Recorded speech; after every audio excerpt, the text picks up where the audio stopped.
Dear children, welcome to the online class of Vidyasagar. Today we are going to have a look at the lesson If. As you know, it's a poem which is included in the first unit of our textbook. നമ്മുടെ first യൂണിറ്റിനകത്തുള്ള last ലെസണായിട്ടാണ് if എന്ന poem ഉൾപ്പെടുത്തിയിരിക്കുന്നത്. ഈ poem Rudyard Kipling എന്ന English short story റൈറ്ററും പോയറ്റും നോവലിസ്റ്റും ജേർണലിസ്റ്റും ഒക്കെയായ ഇന്ത്യൻ ബോൺ ആയിട്ടുള്ള വ്യക്തിയാണ് രചിച്ചത്. അപ്പോൾ അദ്ദേഹത്തെക്കുറിച്ച് പറയുമ്പം കിപ്ലിങ്ങിൻ്റെ എടുത്തു പറയാവുന്ന, അതായത് നിങ്ങൾക്ക് പെട്ടെന്ന് ഓർമ്മ വരുന്ന ഒരു രചന എന്ന് പറയുന്നത് ജംഗിൾ ബുക്കാണ്. പിന്നെ അദ്ദേഹത്തിൻ്റെ ഷോർട്ട് സ്റ്റോറീസിൻ്റെ കൂട്ടത്തിൽ മൗഗ്ലീസ് ബ്രദേഴ്സ് എന്ന് പറയുന്ന സ്റ്റോറീസൊക്കെ ഉണ്ട്. അപ്പോൾ ജംഗിൾ ബുക്കിൻ്റെ ഓതറായ റുഡ്യാർഡ് കിപ്ലിംഗ് ഇന്ത്യയിലാണ് ജനിച്ചത്. നമ്മുടെ മുംബൈയിൽ ജനിച്ച ആളാണ്. അദ്ദേഹത്തിൻ്റെ മറ്റൊരു എടുത്തു പറയേണ്ട പ്രധാനപ്പെട്ട ഒരു സവിശേഷത എന്ന് പറയുന്നത് അദ്ദേഹം നൊബേൽ പ്രൈസ് വിന്നർ കൂടിയാണ്. 1907 അദ്ദേഹത്തിന് നൊബേൽ പ്രൈസ് കിട്ടിയിട്ടുണ്ട്. പിന്നെ അദ്ദേഹം ഇന്ത്യയിൽ ജനിച്ചിട്ട് ഇവിടുന്ന് 5 വയസ്സ് പ്രായമുള്ളപ്പം ഇംഗ്ലണ്ടിലേക്ക് പോയി സെറ്റിൽ ചെയ്യുകയാണ്. അതിനുശേഷം അവിടെ അദ്ദേഹത്തിൻ്റെ വിദ്യാഭ്യാസമൊക്കെ പൂർത്തിയാക്കുകയാണ് ചെയ്തത്. നമ്മുടെ ടെക്സ്റ്റ് ബുക്കിനകത്ത് അബൌട്ട് ദ ഓതർ എന്ന ഭാഗത്ത് കുറച്ച് കാര്യങ്ങൾ കൊടുത്തിട്ടുണ്ട്. അദ്ദേഹം ജനിച്ച വർഷവും അദ്ദേഹം മരിച്ച വർഷവും ഒക്കെ കൊടുത്തിട്ടുണ്ട്. അദ്ദേഹം ഇംഗ്ലീഷ് ഷോർട്ട് സ്റ്റോറി റൈറ്ററാണ്, പോയറ്റാണ്, നോവലിസ്റ്റാണ് എന്നൊക്കെ പറഞ്ഞിട്ടുണ്ട്. And is chiefly remembered for his tales and poems of British soldiers in India and his tales for children. അപ്പോൾ ഇന്ത്യയിലുള്ള ബ്രിട്ടീഷ് സോൾജേഴ്സ്, ഇന്ത്യയിലുള്ള അവരെക്കുറിച്ച് ഉള്ള ടെയിൽസ്, സ്റ്റോറീസ് ആൻഡ് പോയംസ്, പിന്നെ അദ്ദേഹത്തിൻ്റെ ബാലസാഹിത്യകൃതികൾ, ഇതിൻ്റെയൊക്കെ പേരിലാണ് അദ്ദേഹം പ്രശസ്തനായിരിക്കുന്നത്. അപ്പോൾ ഇദ്ദേഹത്തിൻ്റെ ഒരു മോസ്റ്റ് ഫേമസ് പോയമാണ് ഇഫ് എന്ന പോയം. അത് കിപ്ലിംഗ്സ് if perhaps his most famous poem attracted immediate nationwide attention and it soon became a popular anthem. അപ്പോൾ ഈ കവിത വളരെ പെട്ടെന്ന് തന്നെ ലോക ശ്രദ്ധ നേടിയ ഒരു കൃതിയായിട്ട് മാറിയെന്ന് മാത്രമല്ല, ഈ പോയത്തിനുള്ളൊരു സവിശേഷത എന്ന് പറഞ്ഞാൽ ഇത് പലയിടത്തും ആന്തമായിട്ട്, നാഷണൽ ആന്തമായിട്ടൊക്കെ യൂസ് ചെയ്യുന്ന ഒരു കവിത കൂടിയാണ്. അപ്പോൾ ഈ പോയത്തിൻ്റെ സവിശേഷത എന്ന് പറഞ്ഞാൽ അത് ശരിക്കും ഒരു അഡ്വൈസിൻ്റെ ഫോമിലുള്ളതാണ്. ഒരു ഡൈഡാറ്റിക് പോയമാണ്, ഒരു സാരോപദേശം പോലെ തരുന്ന ഒരു പോയമാണിത്. അപ്പോൾ നമ്മൾ സാധാരണ ഇഫ് എന്ന് പറയാറുള്ളത് കണ്ടീഷണൽ സെൻറ്റൻസുകൾ പറയാറുണ്ടല്ലോ, ഇഫ് ചേർത്ത് കണ്ടീഷണൽ സെൻറ്റൻസ് പറയുന്നത് പോലെ ഇവിടെ കവിതയിലും ആ ഇഫ് ചേർത്തിട്ട് കുറേ കണ്ടീഷൻസാണ് പറഞ്ഞിരിക്കുന്നത്. അപ്പോൾ ആ കണ്ടീഷൻസ് പറഞ്ഞുകൊണ്ട് അദ്ദേഹം എങ്ങനെ നമുക്ക് ജീവിതത്തിൽ വിജയം ഉണ്ടാക്കിയെടുക്കാം, പിന്നെ നമ്മുടെ ജീവിതത്തിൽ മൂല്യങ്ങൾ എങ്ങനെ നേടിയെടുക്കാം, അതെങ്ങനെ സംരക്ഷിക്കാം എന്നതിനെക്കുറിച്ചൊക്കെയുള്ള വളരെ നല്ലൊരു അഡ്വൈസ്, ഒരു വ്യക്തിയുടെ ലൈഫ് എങ്ങനെ ആയിരിക്കണം, അല്ലെങ്കിൽ എങ്ങനെയൊക്കെ ആയാൽ അയാൾ ജീവിതത്തിൽ വിജയം നേടിയെടുക്കും തുടങ്ങിയ കാര്യങ്ങളെക്കുറിച്ചൊക്കെ വളരെ വിശദമായിട്ട് പ്രതിപാദിക്കുകയാണ് കവിതയ്ക്കകത്ത്. അപ്പോൾ ഇതൊരു അഡ്വൈസ് അല്ലെങ്കിൽ ഒരു സെറ്റ് ഓഫ് റൂൾസ്, ഒരു പെർഫെക്റ്റ് ജെൻറ്റിൽമാൻ ആകുന്നതിനുള്ള ഒരു സെറ്റ് ഓഫ് റൂൾസ് ആണ് അതിനകത്ത് പറഞ്ഞിരിക്കുന്നത്. അപ്പോൾ ഇവിടെ ഒരു മകനോട് അച്ഛന് ഉള്ള ആ ഒരു സ്നേഹം, പരിഗണന ഒക്കെ ഒരു മകനെ നല്ല രീതിയിൽ വളർത്തിയെടുത്തുകൊണ്ട് വരുന്നതിന്, അല്ലെങ്കിൽ മകന് നന്മ വരുത്തുന്നതിന് വേണ്ടിയിട്ട് ഒരു അച്ഛൻ കൊടുക്കുന്ന കുറച്ച് സജഷൻസ് ആയിട്ടാണ് കവിത ക്രിയേറ്റ് ചെയ്ത് വെച്ചിരിക്കുന്നത്. അപ്പോൾ ഒരു മനുഷ്യൻ്റെ ജീവിതത്തിലെ ഏറ്റവും വലിയ മൂല്യങ്ങൾ എന്തൊക്കെയാണ്, അതെങ്ങനെ വിൻ ചെയ്യാം എന്നതിനെക്കുറിച്ചൊക്കെ കവിതയ്ക്കകത്ത് ചർച്ച ചെയ്യുന്നുണ്ട്. പിന്നെ കവിതയുടെ മറ്റൊരു പ്രത്യേകത എന്ന് പറഞ്ഞാൽ അത് സ്റ്റാൻസ വൈസ് അറേഞ്ച് ചെയ്തിരിക്കുന്ന ഒരു പോയമാണ്. നിങ്ങൾ കണ്ടല്ലോ ടെക്സ്റ്റ് ബുക്കിനകത്ത്. അതിനകത്ത് 4 സ്റ്റാൻസുകളായിട്ടാണ് പോയം അറേഞ്ച് ചെയ്ത് വെച്ചിരിക്കുന്നത്. അപ്പോൾ ഈ 4 സ്റ്റാൻസയും റൈം ചെയ്യുന്ന വിധത്തിൽ മനോഹരമായിട്ട് അറേഞ്ച് ചെയ്ത് വെച്ചിരിക്കുന്നത് കാണാം. അപ്പോൾ ഈ ഓരോ സ്റ്റാൻസയിലും അദ്ദേഹം നമ്മളോട് പറയുന്ന കുറേ കാര്യങ്ങൾ, ജീവിതത്തിലെ മൂല്യങ്ങളെ സംരക്ഷിക്കേണ്ടതിനെക്കുറിച്ചും എന്തൊക്കെ മൂല്യങ്ങളാണ് ഉണ്ടാകേണ്ടത് എന്നതിനെക്കുറിച്ചും ഒക്കെയുള്ള വിശദമായ ഒരു പ്രതിപാദ്യമാണ് കവിതയ്ക്കകത്ത് തരുന്നത്. അപ്പോൾ ഇനി നമുക്ക് എന്താണ് കവിതയിലുള്ളതെന്ന് നോക്കാം. അതിന് മുൻപ് തന്നിരിക്കുന്ന ഇൻട്രൊഡക്ഷൻ കൂടിയൊന്ന് നോക്കാം. We have read about a few great personalities and identified some of the qualities of greatness. അപ്പോൾ നമ്മൾ കഴിഞ്ഞ ചാപ്റ്റേഴ്സിലൊക്കെ ആയിട്ട് ചില ഗ്രേറ്റ് പേഴ്സണാലിറ്റീസിൻ്റെ കാര്യങ്ങൾ വായിച്ച് മനസ്സിലാക്കി. വളരെ മഹത്തായ ചില വ്യക്തിത്വങ്ങളെ അവിടെ നമ്മൾ പരിചയപ്പെട്ടു. And identified some of the qualities of greatness. അവരുടെ കാര്യങ്ങൾ അറിയുന്നതിലൂടെ ക്വാളിറ്റീസ് ഓഫ് ഗ്രേറ്റ്നെസ്സിൻ്റെ മഹത്വത്തിൻ്റെ ചില ക്വാളിറ്റീസ് എന്തൊക്കെയാണ് എന്ന് നമ്മൾ മനസ്സിലാക്കി. If is A didactic poem which suggest the idea of conditional fulfilment where the poet describes the traits of the perfect man. അപ്പോൾ ഞാൻ നേരത്തെ പറഞ്ഞതുപോലെ ഇഫ് എന്ന് പറയുന്നത് ആ ഒരു എന്താണ്, നമുക്കൊരു ഉപദേശം തരുന്ന, സാരോപദേശം തരുന്ന വിധത്തിലുള്ള, നമ്മളെ പഠിപ്പിക്കുന്ന വിധത്തിലുള്ള ഒരു പോയമാണ്. അത് സജസ്റ്റ് ചെയ്യുന്നത് ഐഡിയ ഓഫ് കണ്ടീഷണൽ ഫുൾഫിൽമെൻറ്റ്, ഒരു വ്യവസ്ഥയിൽ അധിഷ്ഠിതമായിട്ടുള്ള കുറേ നിർദ്ദേശങ്ങൾ. Where the poet describes the traits of the perfect മാൻ. അതിനകത്ത് പോയറ്റ് ഒരു പെർഫെക്റ്റ് മാൻ്റെ സവിശേഷതകൾ എന്തൊക്കെയാണ് എന്ന് വിവരിച്ചു തരികയാണ്. അപ്പോൾ ഇത് ശരിക്കും ഒരു മോണലോഗായിട്ടാണ് കൊടുത്തിരിക്കുന്നത്. മറ്റൊരാളിനോടുള്ള സജഷൻസൊക്കെയാണ്, മകനോടുള്ള അച്ഛൻ്റെ നിർദ്ദേശമാണെന്നൊക്കെ ഞാൻ പറഞ്ഞു. പക്ഷേ അങ്ങനെയാണെങ്കിലും അവിടെ മകൻ്റെ പ്രസൻസ് ഒന്നും നമ്മൾ കാണുന്നില്ല, അച്ഛൻ മാത്രമാണ് സംസാരിക്കുന്നത്. സോ അതൊരു മോണലോഗ് എന്ന് നമുക്ക് പറയാം. ഒരു വ്യക്തി മാത്രമാണ് അതിനകത്ത് സംസാരിക്കുന്നത്. അപ്പോൾ ഇനി നമുക്ക് കവിതയിലേക്ക് കടക്കാം. ഫസ്റ്റ് സ്റ്റാൻസ നോക്കാം. If you can keep your head when all about you are losing theirs and blaming it on you, if you can trust yourself when all men doubt you, but make allowance of their doubting too, if you can wait and not be tired by waiting, or being lied about, don't deal in lies, or being hated, don't give way to hating, and yet don't look too good nor talk too wise. ആ ഒരു stanza ആയതുകൊണ്ട് നിർത്തിയതാണ്. അത് തുടർന്ന് പോവുകയാണ്. തുടർന്നും അതിനകത്ത് conditions താഴോട്ട് പറഞ്ഞിരിക്കുകയാണ്. അതായത് ഇഫ് എന്ന് തുടങ്ങുന്ന ഇഫ് ക്ലോസസ് ആണ് ആ പറഞ്ഞിരിക്കുന്നതൊക്കെ. അതിൻ്റെ മെയിൻ ക്ലോസ് അവസാന ഭാഗത്ത് മാത്രമാണ് ചർച്ച ചെയ്യുന്നത് കവിത അവസാനിക്കുന്നുള്ളത്. അപ്പോൾ തുടർച്ചയായിട്ട് കുറേ കണ്ടീഷൻസാണ് പറഞ്ഞിരിക്കുന്നത്. അപ്പോൾ നമ്മുടെ ഫസ്റ്റ് സ്റ്റാൻസ എന്തൊക്കെ കാര്യങ്ങളാണ് പറയുന്നതെന്ന് നോക്കാം. If you can keep your head when all about you are losing theirs and blaming it on you. If you can keep your head, you can keep your head, to keep your head, to remain calm, ശാന്തനായിരിക്കാൻ കഴിയുക. If you can keep your head, എപ്പോഴാ?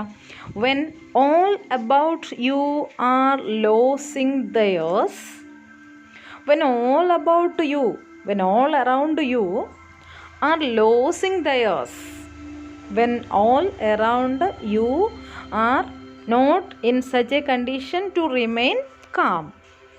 നിങ്ങളുടെ ചുറ്റാകെയുള്ള എല്ലാവർക്കും ശാന്തരായിരിക്കാൻ കഴിയാതെ വരുന്ന അവസരത്തിലും നിങ്ങൾക്ക് ശാന്തത നിലനിർത്താൻ കഴിയുന്നു എങ്കിൽ. And blaming it on you. അവർ അശാന്തി കാണിക്കുന്നു എന്ന് മാത്രമല്ല, ചുറ്റാകെയുള്ളവർ they are blaming it on you. അവരെല്ലാവരും നിങ്ങളെ ബ്ലെയിം ചെയ്യുകയാണ്, കുറ്റപ്പെടുത്തുകയാണ്. അപ്പോൾ നിങ്ങളുടെ ചുറ്റാകെയുള്ള എല്ലാവരും അവരുടെ ശാന്തത, സ്വസ്ഥത നഷ്ടപ്പെട്ട് നിങ്ങളെ കുറ്റപ്പെടുത്തിക്കൊണ്ടേയിരിക്കുന്ന ഒരു സന്ദർഭത്തിൽ പോലും നിങ്ങൾക്ക് നിങ്ങളുടെ കാംനെസ് കീപ്പ് ചെയ്യാൻ കഴിയുകയാണെങ്കിൽ പിന്നെ എന്താ എന്ന് തുടർന്ന് ലാസ്റ്റിലാണ് പറയുന്നത്. പിന്നെയും കുറേ കണ്ടീഷൻസ് ഇതുപോലെ പറഞ്ഞു പോവാണ്. നെക്സ്റ്റ് പറയുന്നു, if you can trust yourself when all men doubt you but make allowance for their doubting too. തുടർന്ന് അദ്ദേഹം പറയുന്നു, if you can trust yourself, നിങ്ങൾക്ക് സ്വയം വിശ്വസിക്കാൻ കഴിയുന്നു എങ്കിൽ, നിങ്ങളിൽ തന്നെ നിങ്ങൾക്ക് വിശ്വാസമുണ്ടെങ്കിൽ, if you can trust yourself. എപ്പോഴാണ്? When all men doubt you. മറ്റുള്ളവരെല്ലാം, ചുറ്റാകെ ഉള്ളവരെല്ലാവരും നിങ്ങളെ സംശയിക്കുമ്പോഴും നിങ്ങൾക്ക് നിങ്ങളിൽ വിശ്വാസമുണ്ടെങ്കിൽ, മറ്റുള്ളവർ സംശയിക്കുകയാണെങ്കിലും എൻ്റെ ശരി തന്നെയാണ് എന്ന് നിങ്ങൾക്ക് ആ വിശ്വാസം ഉണ്ടെങ്കിൽ, നിങ്ങൾക്ക് ആ ഒരു കോൺഫിഡൻസ് ഉണ്ടെങ്കിൽ, അങ്ങനെ കോൺഫിഡൻസ് ഉണ്ടാകുമ്പം ഒരു കാര്യം കൂടിയുണ്ട്, but make allowance of their doubting to. ഒന്നുകൂടി ചെയ്യണം. മേക്ക് അലവൻസ്, ഒരു അംഗീകാരം കൂടി കൊടുക്കണം. അവഗണിച്ച് കളയരുത്. എന്തിനെയാണ്? ഫോർ ദയർ ഡൗട്ടിങ്, അവരുടെ സംശയത്തെ. കാരണം മറ്റുള്ളവരെ നമ്മളെ സംശയിക്കുന്നു എങ്കിൽ അതിനകത്ത്, നമ്മൾ ചെയ്തതിൽ മിസ്റ്റേക്ക് ഉണ്ടെന്ന് സംശയിക്കുന്നു എങ്കിൽ അതിനകത്ത് എന്തെങ്കിലും കഴമ്പുണ്ടോ എന്ന് പരിശോധിക്കാനുള്ളൊരു മനസ്സുകൂടി നമുക്കുണ്ടാകണമെന്ന്. അപ്പോൾ നമുക്ക് നമ്മളിൽ വിശ്വാസമുണ്ടാകണം. മറ്റുള്ളവർ അവിശ്വസിച്ചാലും നമ്മളിൽ വിശ്വാസമുണ്ടാകണം. അതേസമയം മറ്റുള്ളവരുടെ അവിശ്വാസത്തിനുള്ള കാരണം എന്താണെന്ന് അന്വേഷിക്കാനുള്ളൊരു മനസ്സുകൂടി ഉണ്ടാകണം. അപ്പോൾ എന്താ വേണ്ടത്? നമുക്ക് നമ്മളെ വിശ്വസിക്കാനാകണം, നമ്മുടെ കഴിവുകളിൽ വിശ്വസിക്കാൻ പറ്റണം, നമ്മുടെ പ്രവൃത്തികളിൽ വിശ്വസിക്കാൻ പറ്റണം. മറ്റുള്ളവർ നമ്മളെ സംശയിക്കുമ്പോൾ പോലും, അതിലൊക്കെ മറ്റുള്ളവർ സംശയം പ്രകടിപ്പിക്കുമ്പോഴും നമുക്കതിനകത്ത് വിശ്വാസം ഉണ്ടാകണം. അതോടൊപ്പം തന്നെ മറ്റുള്ളവരുടെ സംശയത്തിൽ എന്തെങ്കിലും കഴമ്പുണ്ടോ എന്നൊരു ആത്മപരിശോധന നടത്താനും നമ്മൾ തയ്യാറാകണം. അങ്ങനെയാണെങ്കിൽ അപ്പോൾ നമുക്ക് നമ്മളെ വിശ്വസിക്കാനും മറ്റുള്ളവരുടെ സംശയത്തെ തുറന്ന മനസ്സോടെ സ്വീകരിക്കാനും കഴിയുകയാണ് എങ്കിൽ, if you can wait and not be tired by waiting. പിന്നെ ഇഫ് യു ക്യാൻ വെയിറ്റ്, നിങ്ങൾക്ക് കാത്തിരിക്കാൻ കഴിയുമെങ്കിൽ, കാത്തിരിക്കാൻ കഴിയുക, ക്ഷമയോടെ ഇരിക്കാൻ കഴിയുക, അല്ലേ? അപ്പോൾ നിങ്ങൾക്ക് ക്ഷമയുണ്ടാകാൻ പറ്റുമെങ്കിൽ, നിങ്ങൾക്ക് ക്ഷമിക്കാനുള്ള ശേഷിയുണ്ടെങ്കിൽ, and not be tired by waiting. ക്ഷമിച്ചിരിക്കുക എന്ന് മാത്രമല്ല, not be tired by waiting, കാത്തിരുന്ന് മുഷിഞ്ഞു പോകാതിരിക്കുകയാണെങ്കിൽ, ഓർ ബീങ് ലൈഡ് അബൌട്ട്, അതല്ലെങ്കിൽ being lied about, not be tired of being lied about. നിങ്ങൾ ടയേർഡ് ഓഫ് ലൈഡ് അബൌട്ട്, നിങ്ങളെക്കുറിച്ചുള്ള ദുഷ്പ്രചരണങ്ങൾ, നുണപ്രചരണങ്ങളിൽ ടയേർഡായി പോകാതിരിക്കുകയാണെങ്കിൽ. പിന്നെ അതിൻ്റെ തുടർന്ന് ഒരു സജഷൻ കൂടി തന്നിട്ടുണ്ട് അതിൻ്റെ ഭാഗമായിട്ട്. Don't deal in lies. Lied about ആകാം, മറ്റുള്ളവർ അങ്ങനെ ലൈ ചെയ്യുന്നുണ്ടാകാം, പക്ഷേ ഡോണ്ട് ഡീൽ ഇൻ ലൈസ്. നിങ്ങളൊരിക്കലും എന്ത് ചെയ്യരുത്? ഈ നുണകളിലേക്ക്, കള്ളത്തരങ്ങളിലേക്ക് ചെന്ന് പതിക്കരുത്.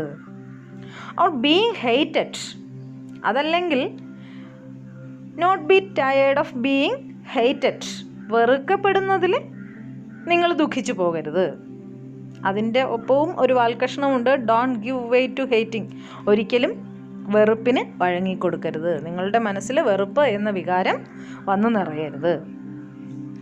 And it don't look too good nor talk too wise. മാത്രമല്ല, it don't look too good, നിങ്ങൾ ഒരിക്കലും എന്ത് ചെയ്യാൻ പാടില്ല? Don't look too good nor talk too wise. അമിതമായിട്ട് നന്മ നിറഞ്ഞവനാണ് എന്ന് കാണിക്കരുത്. നോ ടോക്ക് ടു വൈസ്, അതിബുദ്ധിമാനെ പോലെ സംസാരിക്കരുത്. അപ്പോൾ നിങ്ങളിലുള്ള നന്മയെ നിങ്ങളുടെ ഉള്ളിൽ ഒതുക്കി വച്ച് ആ നന്മയെ അമിതമായിട്ട് പുറത്തേക്ക് പ്രകടിപ്പിക്കാതെ, നിങ്ങളിലുള്ള ബുദ്ധി വൈഭവത്തെ ഉള്ളിലൊതുക്കി വെച്ച് ആ ബുദ്ധി വൈഭവത്തിൻ്റെ അമിത പ്രകടനം നടത്താതെ ഇരിക്കാൻ നിങ്ങൾക്ക് കഴിയുകയാണെങ്കിൽ. അപ്പോൾ എന്തൊക്കെയാണ് പറഞ്ഞത്? നമ്മുടെ ഫസ്റ്റ് സ്റ്റാൻസ പറയുന്നത്, ഫസ്റ്റ് സ്റ്റാൻസയിൽ ശരിക്കും പറയുന്നത് ഒരു വ്യക്തിക്ക് ഒരു സെൽഫ് കോൺഫിഡൻസ് ഉണ്ടാവേണ്ട കാര്യത്തെക്കുറിച്ചാണ് അല്ലേ. കാരണം അവിടെ പറയുന്നുണ്ട് നിങ്ങളുടെ ശിരസ് ഉയർത്തിപ്പിടിച്ച് നിൽക്കാൻ എന്ന് പറയുമ്പോൾ എന്താണ്, റിമെയിൻ കാം, ശാന്തതയോടുകൂടി നിങ്ങൾക്ക് നിൽക്കാൻ കഴിയുന്നുവെങ്കിൽ കീപ്പ് യുവർ ഹെഡിനോടെ നമുക്ക് ശാന്തതയോടെ ഇരിക്കുക എന്ന അർത്ഥം എടുക്കാം. അങ്ങനെ ശാന്തതയോടെ ഇരിക്കാൻ കഴിയുകയാണെങ്കിൽ മറ്റുള്ളവരെല്ലാം നിങ്ങളെ കുറ്റപ്പെടുത്തിക്കൊണ്ടിരിക്കുന്ന ഒരു സന്ദർഭത്തിൽ പോലും നിങ്ങളുടെ ശാന്തത നിലനിർത്താനാകുകയും മറ്റുള്ളവരുടെ കുറ്റപ്പെടുത്തലുകൾക്ക് ചെവി കൊടുക്കാതിരിക്കുകയും ചെയ്യാൻ നിങ്ങൾക്ക് കഴിയുകയാണെങ്കിൽ നിങ്ങൾക്ക് നിങ്ങളിൽ വിശ്വാസം ഉണ്ട് എങ്കിൽ എന്നൊക്കെ പറയുന്നു. All this shows that you should have A self confidence. It deals with the need for self confidence. ഒരു വ്യക്തിക്ക് ജീവിത വിജയത്തിന് ഏറ്റവും അത്യാവശ്യമായിട്ട് വേണ്ടത് സെൽഫ് കോൺഫിഡൻസ് ആണ് എന്ന് സൂചിപ്പിക്കുന്നു. അപ്പോൾ നമ്മുടെ ജീവിതത്തിൽ നമുക്ക് സാധാരണ പ്രതിസന്ധികളൊക്കെ ഉണ്ടാകാം.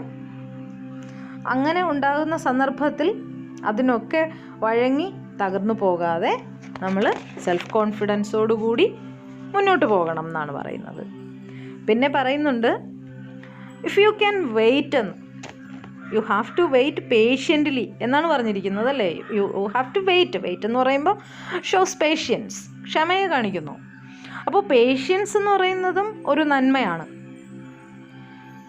അത് നമുക്ക് ഡെവലപ്പ് ചെയ്തെടുക്കാൻ വളരെ ബുദ്ധിമുട്ടുള്ള ഒരു ക്വാളിറ്റിയാണ് പേഷ്യൻസ്, ക്ഷമ എന്നത്. ആ ക്ഷമ എത്രത്തോളം അത്യാവശ്യമാണ്, എന്തുമാത്രം ജീവിതത്തിൽ സഹായകരമാണ് എന്ന് നമ്മളെ ഓർമ്മിപ്പിക്കുകയാണ് അവിടെ. അപ്പോൾ നമ്മൾ നല്ല ക്ഷമയുള്ള ഒരു വ്യക്തിയാണെങ്കിൽ നമുക്കൊരു നല്ല ലിസണറാകാൻ പറ്റും, നല്ലൊരു ഫ്രണ്ടായിട്ട് മാറാനും ഒക്കെ പറ്റും അല്ലേ. സോ പോയറ്റ് പറയുന്നു, അങ്ങനെ വെയിറ്റിംഗ് വിത്ത് പേഷ്യൻസ് ആണ് നിങ്ങളെങ്കിൽ, ക്ഷമയോടുകൂടി കാത്തിരിക്കാൻ നിങ്ങൾ തയ്യാറാകുകയാണെങ്കിൽ. അപ്പോൾ ക്ഷമയോടുകൂടി കാത്തിരിക്കുന്നതിന് കുറച്ച് നിർദ്ദേശങ്ങളും കൂടിയൊക്കെ അദ്ദേഹം പറഞ്ഞു. Not be tired by waiting, not be being lied about, not being hated എന്നൊക്കെ പറഞ്ഞിട്ടുണ്ട്. അങ്ങനെ ക്ഷമയോടെ കാത്തിരിക്കുന്ന ഒരാളിനെ സംബന്ധിച്ച് ആ ക്ഷമയ്ക്ക് അയാൾക്ക് നല്ലൊരു റിസൾട്ട് കൊടുക്കാൻ കഴിയും. അപ്പോൾ അയാളുടെ ലൈഫിലെ ഉയർച്ച അല്ലെങ്കിൽ സക്സസ് അയാളുടെ ക്ഷമയിൽ നിന്നായിരിക്കും അയാൾക്ക് നേടിയെടുക്കാനാകുക എന്നാണ് പോയറ്റ് പറയുന്നത്. അപ്പോൾ ഒരു വ്യക്തി അയാളുടെ ജീവിതത്തിൽ ഏറ്റവും അത്യാവശ്യമായിട്ട് വളർത്തിയെടുക്കേണ്ട ഒരു ക്വാളിറ്റിയാണ് ക്ഷമാശീലം എന്ന് പോയറ്റ് അവിടെ നമ്മളെ ഓർമ്മിപ്പിക്കുകയാണ്. അപ്പോൾ നമ്മുടെ ഈ കവിത എന്ന് പറഞ്ഞാൽ ഇതിനകത്ത് ഇതുപോലെ ഫുൾ ഓഫ് മീനിങ്സ് ആണ്. ഓരോ ലൈൻസിലും ഇത്തരത്തിൽ വ്യത്യസ്തമായിട്ടുള്ള ആശയങ്ങൾ ഇങ്ങനെ നിറച്ചു വച്ചിരിക്കുകയാണ്. അപ്പോൾ അദ്ദേഹം ഇതിങ്ങനെ ഒരു പെർഫെക്റ്റ് ജെൻറ്റിൽമാൻ ആകുന്നതിനുള്ള കുറേ സജഷൻസ് ആയിട്ടാണ് പറഞ്ഞു വച്ചിരിക്കുന്നത്. അതുകൊണ്ട് പോയത്തിൻ്റെ ഫസ്റ്റ് സ്റ്റാൻസയിൽ തന്നെ ഒരു പെർഫെക്റ്റ് ജെൻറ്റിൽമാന് വേണ്ട ഏറ്റവും വലിയ ക്വാളിറ്റി ആയിട്ട് സെൽഫ് കോൺഫിഡൻസിനെയും ഒപ്പം പേഷ്യൻസിനെയും അദ്ദേഹം റെഫർ ചെയ്തിരിക്കുന്നു. ദെൻ പിന്നെ പറയുന്നുണ്ട് keeping your head, keep your head, keeping head and losing head എന്ന് പറഞ്ഞ രണ്ട് പ്രയോഗങ്ങൾ ആദ്യത്തെ രണ്ട് ലൈൻസിൽ തന്നെ നമ്മൾ കാണുന്നുണ്ട്. If you can keep your head when all about you are losing theirs എന്ന് പറഞ്ഞിട്ടുണ്ട്. അപ്പോൾ ഈ കീപ്പിംഗ് ഹെഡ്, ലോസിങ് ഹെഡ് എന്നൊക്കെ പറയുന്നത് നമ്മുടെ മെൻ്റൽ ബാലൻസിനെ, മെൻ്റൽ സ്റ്റഡിനെസ്സിനെ സൂചിപ്പിക്കാൻ വേണ്ടിയിട്ടാണ് ഉപയോഗിച്ചിരിക്കുന്നത്. നമുക്ക് മെൻ്റലി ഉണ്ടാകുന്ന ബാലൻസിങ്, സ്റ്റഡിനെസ് ഇതിനെയൊക്കെ സൂചിപ്പിക്കുന്നതിന് വേണ്ടിയിട്ടാണ് ഈ കീപ്പിംഗ് ഹെഡ്, ലോസിങ് ഹെഡ് തുടങ്ങിയ പ്രയോഗങ്ങളൊക്കെ നടത്തിയിരിക്കുന്നത്. സോ പോയറ്റ് പറയുന്നത് ഒരു ജെൻറ്റിൽമാൻ, ഒരു പെർഫെക്റ്റ് ജെൻറ്റിൽമാൻ എന്ന് പറയുമ്പോൾ അയാൾ എങ്ങനെയാവണം? അയാളൊരു ബാലൻസ്ഡ് ക്യാരക്ടറുള്ള ആളാവണം. അയാൾക്ക് അയാളിൽ വിശ്വാസം ഉണ്ടാകണം. അങ്ങനെ തന്നെയല്ലേ പറഞ്ഞിരിക്കുന്നത്? If you can trust yourself എന്നാണ് പറഞ്ഞിരിക്കുന്നത് അല്ലേ? So a perfect gentleman should believe in himself. മാത്രവുമല്ല he should have the virtue of patience. അപ്പോൾ അയാൾ എന്താ ചെയ്യേണ്ടത്? He must wait patiently. അങ്ങനെ ആകുമ്പം he must not listen to lies. അയാൾ ഒരിക്കലും എന്ത് ശ്രദ്ധിക്കാൻ പാടില്ല? Listen to lies or even lie about anyone. എന്തും കൂടി ചെയ്യാൻ പാടില്ല. He should not lie about any one. മറ്റുള്ളവരെ കുറിച്ച് അത്തരത്തിൽ കള്ളത്തരങ്ങൾ പറയാനും പാടില്ല. അപ്പോൾ ആദ്യത്തെ സ്റ്റാൻസ ക്ലിയർ ആയിട്ടുണ്ടാകും എന്ന് തോന്നുന്നു. അടുത്ത സ്റ്റാൻസയിലേക്ക് പോകാം. If you can dream and not make dreams your master, if you can think and not make thoughts your aim, if you can meet with triumph and disaster and treat those two impostors just the same, if you can bear to hear the truth you have spoken, twisted by knaves to make a trap for fools, or watch the things you gave your life to broken and stoop and build them up with worn out tools. Second സ്റ്റാൻസയിൽ പോയിട്ട് പറയുന്നത് dream ചെയ്യേണ്ടതിനെ കുറിച്ച് പറഞ്ഞുകൊണ്ടാണ് start ചെയ്യുന്നത്. അപ്പോൾ നമ്മുടെ ജീവിതത്തിൽ നമുക്ക് അത്യാവശ്യമായിട്ട് വേണ്ടിയ ഒരു കാര്യമാണ് ഡ്രീം ചെയ്യാനുള്ള കഴിവ്. സ്വപ്നം കാണാൻ കഴിയണം. ഡ്രീംസ്, എയിംസ് ഉള്ളവർക്ക് മാത്രമേ ഡെസ്റ്റിനേഷനിലെത്താൻ പറ്റുള്ളൂ. So if you can dream, നിങ്ങൾക്ക് സ്വപ്നം കാണാൻ കഴിയുകയാണെങ്കിൽ, and not make dreams your master. അപ്പോൾ പോയിട്ട് ഒന്നുകൂടി ഓർമ്മിപ്പിക്കുന്നു, do not make dreams your master. എന്ത് ചെയ്യാൻ പാടില്ല? ഡ്രീംസിനെ നിങ്ങളുടെ യജമാനനാകാൻ അനുവദിക്കരുത്. അതായത് ഡ്രീമിനെ നിങ്ങളാണ് ഭരിക്കുന്നത്. നിങ്ങൾ വെറുതെ ഡ്രീം ചെയ്ത് സമയം വേസ്റ്റ് ചെയ്ത് കളയരുത് എന്നുകൂടി പറയുന്നുണ്ട്. ഡ്രീം ചെയ്യുക എന്നത് നല്ല കാര്യമാണ്. പക്ഷേ അങ്ങനെ ഡ്രീം ചെയ്യുമ്പം dreams should lead man into success. Dreams എങ്ങനെയായിരിക്കണം? They should lead man into success. എന്ത് ചെയ്യാൻ പാടില്ല? Those dreams do not master you. അപ്പോൾ നിങ്ങൾ ഡ്രീമേഴ്സായി മാറാൻ പാടില്ല. നിങ്ങളുടെ ഡ്രീംസ് നിങ്ങളെ ലക്ഷ്യത്തിൽ എത്തിക്കാനുള്ളതായിരിക്കണം. You should not become a dreamer. അതായത് ഡ്രീംസ് ഒരിക്കലും ആ വ്യക്തിയെ മാസ്റ്റർ ചെയ്യാൻ പാടില്ല. അതുപോലെ തുടർന്ന് പറയുന്നത് തോട്ട്സിനെ കുറിച്ചാണ്. ഇഫ് യു ക്യാൻ തിങ്ക്, നിങ്ങൾക്ക് ചിന്തിക്കാനാകുമെങ്കിൽ, ചിന്തകൾ നല്ലതാണ്. And not make thoughts your aim. പക്ഷേ എന്തായി പോകാൻ പാടില്ല? ചിന്തിച്ച് കാട് കയറലാവരുത് നിങ്ങളുടെ ലക്ഷ്യം. ചിന്തകളിൽ കുടുങ്ങിപ്പോകരുത്. അതായത് ചിന്തകൾ നിങ്ങളുടെ മാസ്റ്റേഴ്സ് ആകാൻ പാടില്ല. ഡ്രീംസിനെ കുറിച്ച് പറഞ്ഞതുപോലെ തന്നെ ഡ്രീം ചെയ്യുന്നത് എയിമിലെത്താൻ വേണ്ടിയിട്ടായിരിക്കണം. ഡ്രീംസ് നിങ്ങളെ മാസ്റ്റർ ചെയ്യാൻ പാടില്ല. അതുപോലെ തോട്ട്സ് ഉണ്ടാവണം. Thoughts may lead you to your dreams and to success. അപ്പോൾ ആ തോട്ട്സ് നിങ്ങളെ ഭരിക്കാൻ പാടില്ല. പിന്നെയുള്ളത്, if you can meet with triumph and disaster and treat those two impostors just the same. പിന്നെ പറയുന്നു, നിങ്ങൾക്ക് ജീവിതത്തിൽ എപ്പോഴും ഒരുപോലെ സന്തോഷവും വിജയവും ഒന്നും ആയിരിക്കില്ലല്ലോ. If you can meet with triumph and disaster, triumph success and disaster it's failure. അങ്ങനെ ജീവിതത്തിൽ വിജയവും പരാജയവും ഉണ്ടാകുമ്പോൾ treat those two impostors just the same. ആ രണ്ട് ഇമ്പോസ്റ്റേഴ്സിനെയും, അവയെ രണ്ടെണ്ണത്തിൻ്റെയും ഇമ്പോസ്റ്റേഴ്സ് പ്രച്ഛന്ന വേഷധാരികൾ എന്നാണ് പറഞ്ഞിരിക്കുന്നത് അല്ലേ. ആ രണ്ട് കാര്യങ്ങളെയും, ജീവിതത്തിലുണ്ടാകുന്ന ജയപരാജയങ്ങളെ ട്രീറ്റ് ജസ്റ്റ് ദ സെയിം. എങ്ങനെയാണ് കണക്കാക്കേണ്ടത്? അവയെ ഒരുപോലെ, ജീവിതത്തിൽ വിജയമുണ്ടാകുന്നതിൽ അമിതമായിട്ട് ആഹ്ലാദിക്കാതിരിക്കുകയും പരാജയമുണ്ടാകുന്നതിൽ അമിതമായി ദുഃഖിക്കാതിരിക്കുകയും ചെയ്യാൻ കഴിയുക. കാരണം ഈ പറയുന്ന ഇമ്പോസ്റ്റേഴ്സ്, 2 അൺഇൻവൈറ്റഡ് ആയിട്ടുള്ള ഗസ്റ്റ്സ് ആണ്. നമ്മുടെ ജീവിതത്തിൽ നമ്മൾ തീരെ പ്രതീക്ഷിക്കാത്ത സമയത്ത് കടന്നു വരുന്ന 2 അതിഥികളാണ് ഈ പറയുന്ന ട്രയംഫും ഡിസാസ്റ്ററും എന്ന് പറയുന്നത്. ജീവിത വിജയവും ജീവിതത്തിലെ പരാജയവും എന്ന് പറയുന്നതിനെ 2 ഇമ്പോസ്റ്റേഴ്സ് ആയിട്ടാണ് പോയിട്ട് പറഞ്ഞിരിക്കുന്നത്.